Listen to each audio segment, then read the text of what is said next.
Sederalun, bangunan ex SMK Banta Ahmad di kota Kuala Simpang, Aceh Tamiang, Minggu malam lalu terbakar.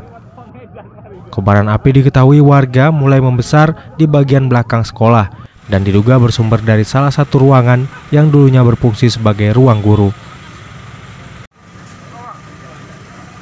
SMK Banta Ahmad diketahui sudah tidak beroperasi sejak beberapa tahun lalu. Bangunan itu bahkan tidak terurus dan arus listrik sudah diputus. Amatan di lokasi, tumpukan kursi dan meja itu seluruhnya hangus.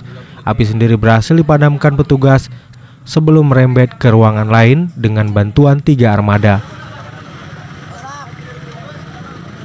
Dari Kuala Simpang, Rahmat Wiguna, Serambi On TV.